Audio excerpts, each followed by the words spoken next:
I've seen a lot of people complaining about the automatic movement of the Seikret, so I wanted to make a quick video going over the controls and settings to make it easier to control.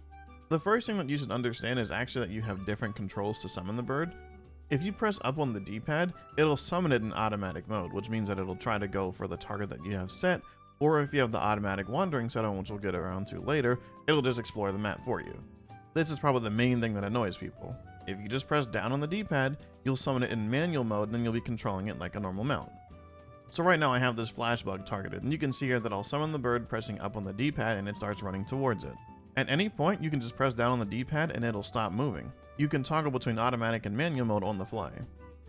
This can be useful for those moments where you're using auto mode to get around the map, but you want to make a quick stop to check something out. When you're in auto mode, if you try to move the Seikret, it'll simply readjust back to the path that it was on before. You can see here how I'm trying to steer the Seikret off of the path. As soon as I let go of the joystick, auto mode kicks back on.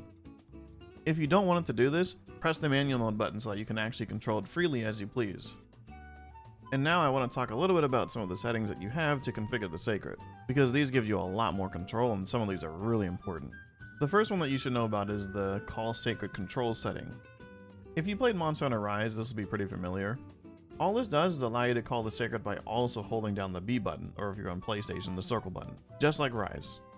The only difference between Type 2 and Type 3 is if you want the summoning method to bring it up in auto mode or manual mode. The next setting is the Call Seikret Controls radial menu option, which lets you pick whether or not the Seikret will come out in either manual or auto mode if you use it from the radial menu. Personally, I don't think I'd ever put the Seikret on the radial menu, but if you want to do that, you should know about this setting for sure. Next up, we have what is probably the most important Seikret setting you could ever know about, and that's the Seikret manual controls. We have Type 1 and Type 2.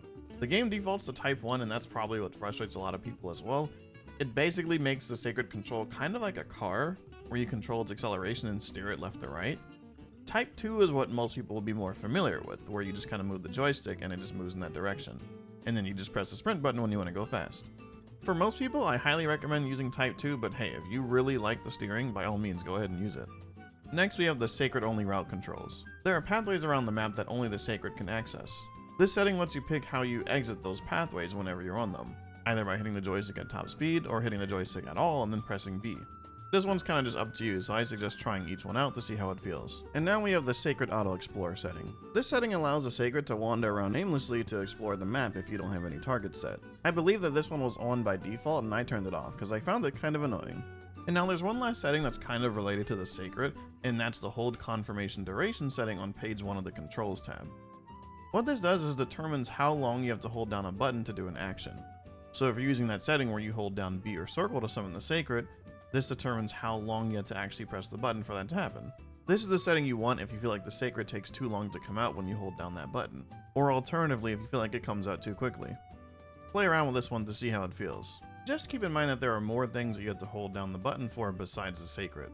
I think one example would be picking up traps that you've placed on the ground. Anyway, if you found this helpful, subscribe, join the Discord, and I will see you in the next video.